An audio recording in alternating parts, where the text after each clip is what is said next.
नमस्कार। एक बार फिर हाजिर हूँ एक नई कहानी समदर्शी लेकर। ये कहानी मैंने 25 मई 2007 को लिखी थी। प्रस्तुत है, वाचन कर रहा हूँ कहानी समदर्शी। सूरज चांद परमात्मा की दो आंखें हैं। फिर वह दिन में मात्र सूरज की एवं रात को चंद्रमा की एक आंख से ही क्यों देखता है? क्या दो आंखों से देखना उसे सुहाता नहीं? अथवा ऐसा तो नहीं कि दोनों आंखों से देखने में उसे तकलीफ होती है? क्या पृथ्वी पर फैले अनाचार, अत्याचार, दुख एवं दुराचार को वो बंद आंख से नजरअंदाज करना चाहता है? क्या इसीलिए लोग उसे समदर्शी कहते हैं? समदर्शी सिर्फ ऊपर वाला ही नहीं है, पृथ्वी पर भी अनेक समदर्शी हैं। नेताओं को क्या पता नहीं कि अव्यवस्था क्यों है? पुलिस क्या जानती नहीं कि चोर कहाँ हैं?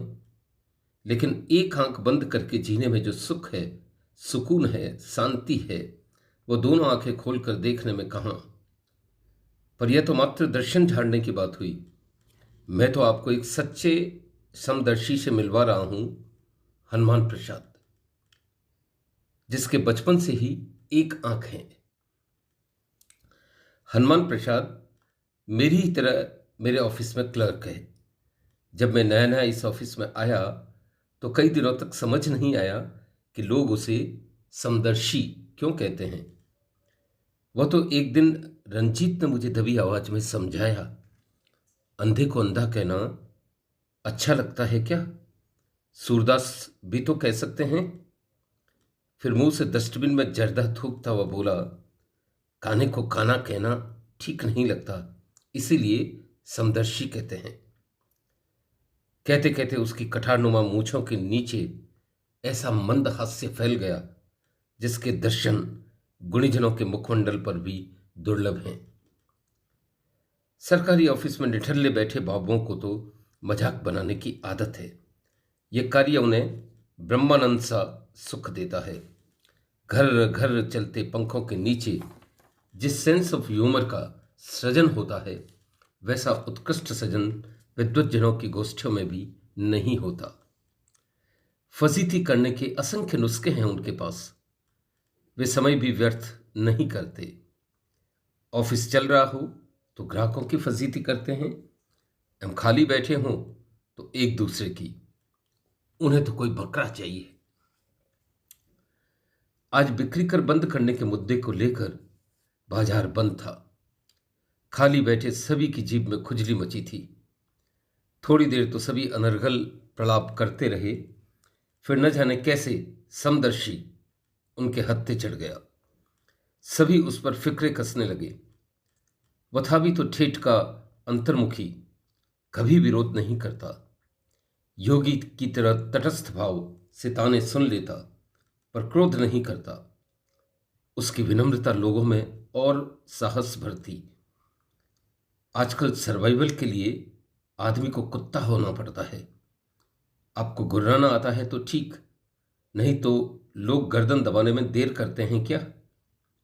शुरुआत रंजीत ने ही की।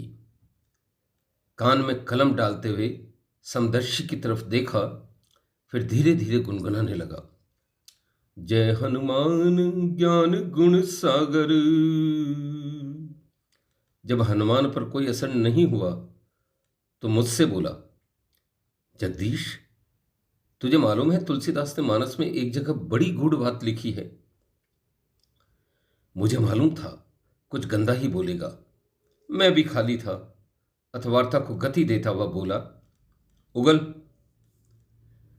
कान में घुसी कलम को और घुमाते हुए उसने हनुमान की ओर टेढ़ी नजरों से देखा, फिर दबे स्वर में बोला, काणे खोड़े कूबड़े कुटिल कुचाली जान। इतना कहकर वह चुप हो गया। उसकी बात मेरे ज्ञान सरोवर में कंकर की तरह गिरी। क्षण भर में विचारों के वर्तुल बिखर गए। ज्ञान यज्ञ में अपने विचारों की आहुति डालते हुए मैंने भी वार्ता को बढ़ाया। क्या तुझे मालूम है बाड़े में 72 और काणे में करोड़ गुण होते हैं। ऐसी रसभरी बात सुनते ही बाकी बाबुओं के भी कान खड़े हो गए।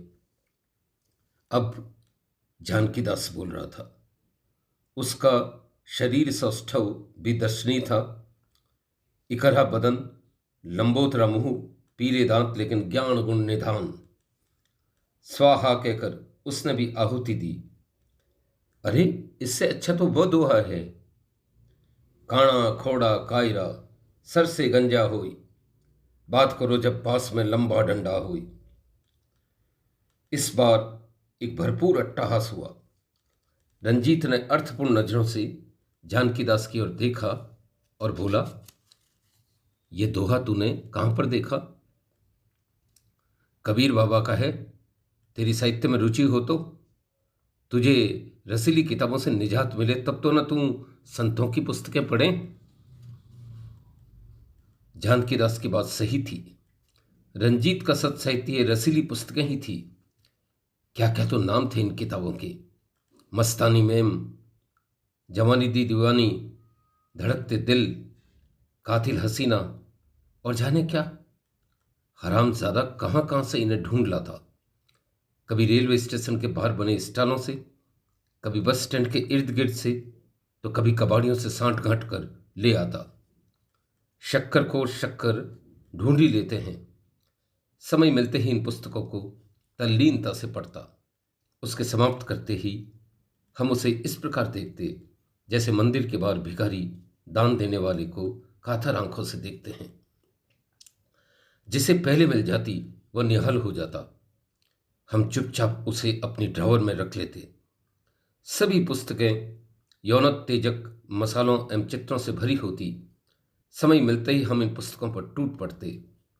जो सुख योगी को परम तत्व प्राप्त कर मिलता है, वही सुख हमें इन पुस्तकों को पढ़कर मिलता। इस दरमियान कोई ग्राहक आ जाता तो उसकी खैर नहीं। हम मन ही मन कसम लेते, इसका काम तो बिगाड़ना ही है। कई बार रंजीत ब्लू फिल्में भी ले आता, जिसके दीदार भी हम कार्यालय समय के पश्चात ऑफिस कंप्यूटर पर ही करते। इन सब कार्यों में हमें स्वर्गिक सुख मिलता। जानकीदास तो कई बार इन दृश्यों को देखते देखते हिलने लगता। रंजीत चिल्लाने लगता। किसी को स्वाभिमान की किंचित परवाह नहीं थी। शाम घर ऐसे पहुंचते जैसे हल जोतकर किसान पहुंचता है। बीवी को सुनाते, सरकार का बस चले तो हमारा खून निचोड़ ले। तब श्रीमती जी तरस खाकर चाय बनाती, कभी सर तो कभी हाथ पांव दबाती। मुर्गी मारने का सुख हमारे आनंद को सहस्त्र गुना कर देता। रात वही रसीली कहानियां अथवा चित्रों को याद कर हम हमारे कामरस को जगाते। तब श्रीमती जी यही कहती, भगवान जो चाहे सजा दे, पर अगले 10 जन्म में भी बाबुओं की बीवी न बनाए। जाने कहां कहां से क्या क्या सीख कर आते हैं। होता जाता कुछ नहीं, बस दुखी करते रहते हैं। जीवन यूं ही चलता रहता। हर क्लर्क का प्रमोशन वरिष्ठता से होता, जिसमें वर्षों लग जाती। वह आगे निकल भी जाता तो क्या कर लेता। उसकी पुरानी हरकतें उसके सर चढ़कर बोलती। जिसने स्वयं अनुशासन की गत बिगाड़ी हो, वह अनुशासन को कैसे लागू करता। वह पुनः हमारी टोली में आ जाता। यदि जब तरक्की का आधार मात्र वरिष्ठता होती है, तो महत्वाकांक्षाएं मृगजल की तरह व्यर्थ, आधारहीन एवं निरस बन जाती है। तब व्यक्ति निरुत्साह एवं हताश होकर सब कुछ छोड़ देता है। यही कुंठा उसे शनै शनै उच्छृंखलता एवं अनुशासनहीनता की ओर धकेल देती है। जो सेंस वैल्यू नहीं बना सकते, वे न्यूसेंस वैल्यू द्वारा ही अपने अस्तित्व का एहसास देते हैं। कभी कोई मुर्गा फंसता तो हम पिकनिक पर भी जाते। वहां भी अक्सर अश्लील एवं छिछोरी बातें ही करते। इस बार पिकनिक हुई तो गजब हो गया। उस दिन समदर्शी काजल लगा कर आया। एक आंख और उसमें भी काजल। बेचारी की कयामत आ गई। बस सबको आनंद आ गया। उसे देखते ही रंजीत ने फिक्रा कसा, क्या काजल लगाया है, नजर न लगे। काणा काजल लगाने से सुंदर नहीं बन जाता, जानकीदास बोला। इन कजरारी आंखों से कहाँ बिजलियां गिरानी हैं। मैंने बात आगे बढ़ाई। एक आंख वाला आंख भी कैसे मारे। रंजीत ने दबे स्वर में सुर मिलाया। हम मनमर्जी भूले जा रहे थे। जीभ में हड्डी तो होती नहीं, लेकिन आज पासा उल्टा पड़ गया। हम सबकी अच्छी किरकिरी हुई। हनुमान का मानो खून निचुड़ गया। स्वाभिमान पर ऐसा क्रूर प्रहार वह सहन नहीं कर पाया। अपने स्वभाव के विपरीत आज ऐसे उखड़ा कि किसी के बस में नहीं आया। उसका लावा फूट पड़ा।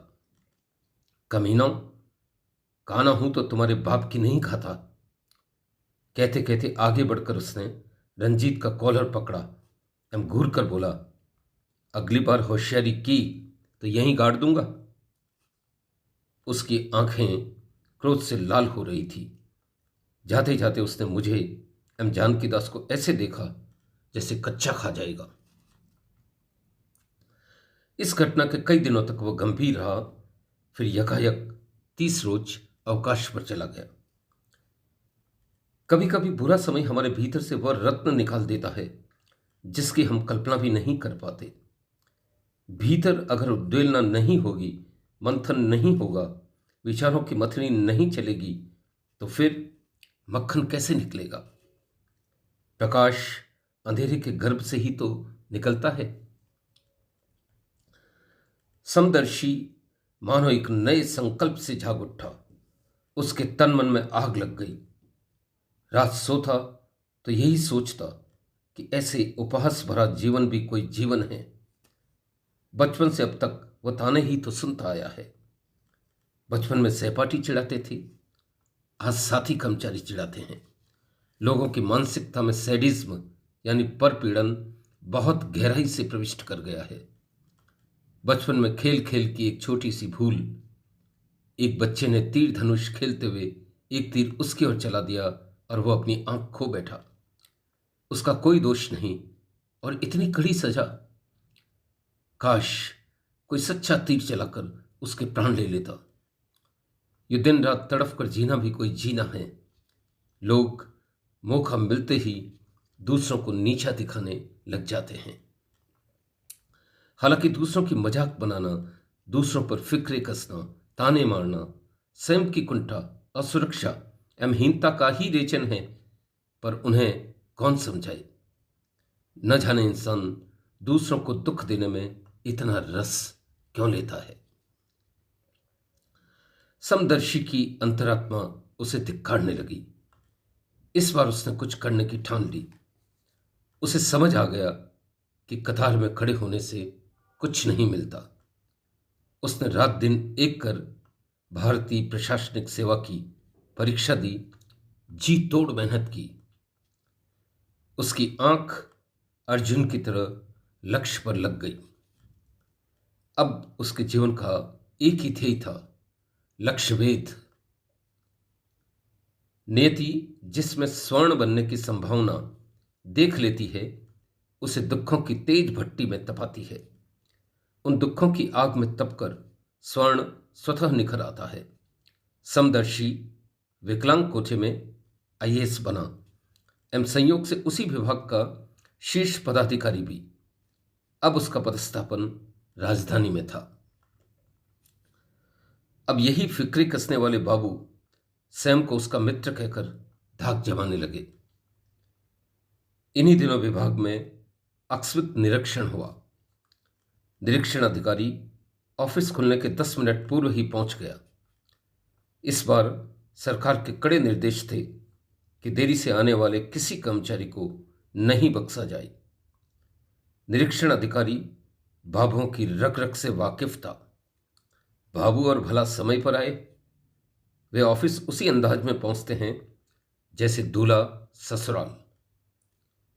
उस रोज देर से आने वाली 5 लोग मुअत्तिल हुए, जिसमें मैं, रंजीत एवं जानकीदास तीनों थे। तीनों के तोते उड़ गए, सारी फूंक निकल गई। हम राजधानी आए मुअत्तली रद्द करवाने के लिए हम समदर्शी के घर 2-3 बार गए, पर हर बार चपरासी यही कहता, साहब अभी व्यस्त है। हमारी रही सही हैंकड़ी भी कपड़े की तरह निचुड़ गई। हम जानते थे कि हमारी मुअत्तली रद्द करना समदर्शी के बाएं हाथ का खेल है, पर वह ऐसा क्यों करेगा? बदला लेने का इससे अच्छा मौका उसे और कब मिलेगा? पुरानी सारी बातों की भड़ास निकालेगा। हो सकता है उसने जानबूझकर हमें फंसाने के लिए यह निरीक्षण करवाया हो। खुद समय से आता था, पर इतना तो वह भी जानता था कि अधिकतर स्टाफ देरी से आता है। खुद हरिश्चंद्र होने का मतलब ये थोड़े ना है कि सबको चोर सिद्ध कर दें। आदमी बड़ा होने पर अक्सर अपनी जड़ों को भूल जाता है। विशेषकर छोटा आदमी अगर बहुत बड़ा बन जाए तो अहंकार सर चढ़कर बोलता है।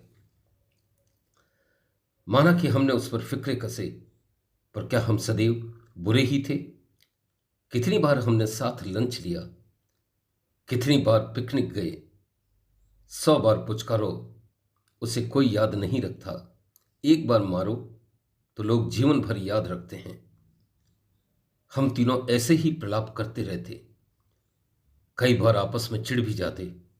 तब मैं कई बातों के लिए रंजीत मुझे एवं हम दोनों जानकी दास को दोष देते। अब हम एक दूसरे को बकरा बनाते।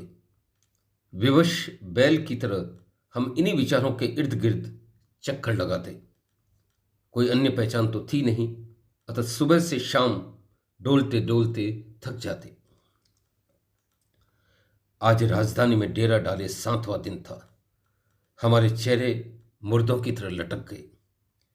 होटलों में ठहरते एवं खाते खाते जेबें जवाब दे गई।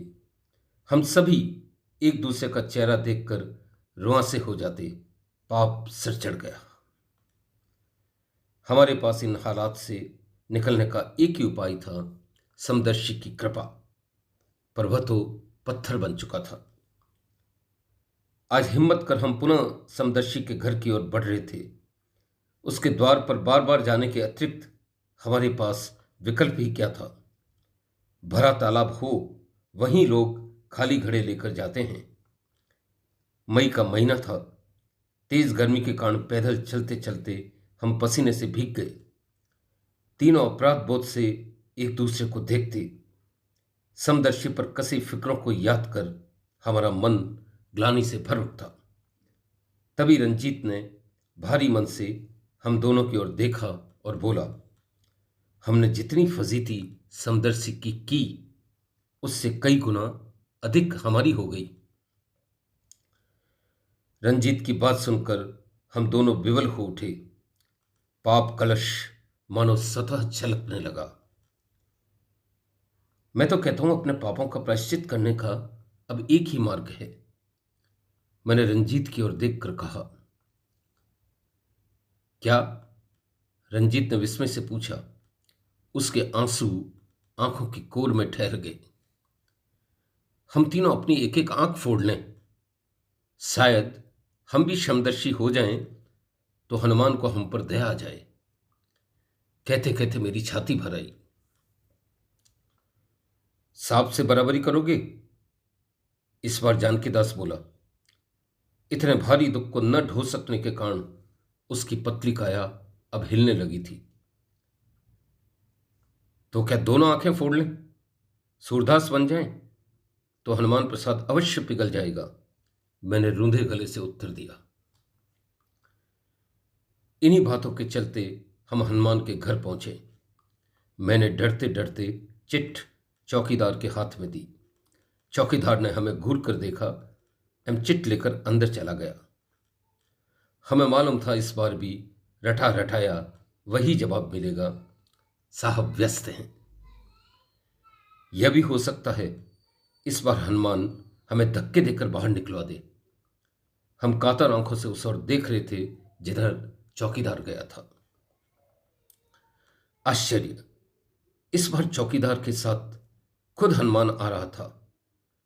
क्या हमारे बार बार आने से उसे इतना गुस्सा हो गया है कि वो खुद लथाड़ने आ रहा है? आज तो खैर नहीं, हमारी पिंडलियां हिलने लगी। पल भर में हमने सैकड़ों मनोतियां कर डाली। हनुमान हमारे पास आया, सबसे पहले मुझे देखा और दोनों हाथ फैला दिए। मैं उससे इस तरह गले मिला जैसे वर्षों से बिछड़े दो भाई मिले हों। मेरे बाद वो रंजीत एवं जानकीदास से गले मिला। हम तीनों उसके ड्राइंग रूम में बैठे। तब हनुमान ने बताया कि गत 5 दिनों से वह हमारी मुअत्तली रद्द करने के प्रयासों में लगा था। इस बार मंत्री जी अड़े हुए थे कि किसी भी कीमत पर सस्पेंशन रद्द नहीं होंगे। कब तक हम जनता की शिकायतें सुनते रहे। संयोग से कल मंत्री जी के पास समाचार आया कि उनके पौत्र हुआ है एवं वे दादा बन गए हैं। इस समाचार से वे अत्यंत प्रसन्न थे। इसी दरमियान मैंने तुम्हारी फाइलें उनके आगे रख दी। सर, ये मेरे पुराने साथी हैं। आप दादा बनने की बधाई में इन्हें नौकरी बख्श दीजिए। आगे के लिए इनकी गारंटी मैं लेता हूं। गदगद मंत्री जी ने तुरंत हस्ताक्षर कर दिए। कल ही तुम्हारे ऑर्डर टाइप हो गए थे एवं शाम को मैं इन्हें घर ले आया था। आदेश हाथ में थमाते हुए बोला, तुम ही बताओ, यह कार्य किए बिना मैं तुम सबसे कैसे मिलता। मित्रों को आश्वासन नहीं दिए जाते, उनका तो काम करना पड़ता है। हम तीनों जमीन में गड़ गए। आज हमारी आंखें हनुमान के नहीं, एक सच्चे समदर्शी के दर्शन कर रही थी, जो दूसरों के पापों को क्षमा कर उन्हें अभयदान देता है। हम बाहर आए तब आसमान का अकेला सूरज छाती ठोक कर चमक रहा था। परमात्मा की एक आंख का प्रतीक बनकर हमें समझाते हुए कि दूसरी बंद आंख है मेरे न्याय की, जिसे दुनिया देख तो नहीं पाती, हां समय समय पर अनुभूत अवश्य करती है। धन्यवाद।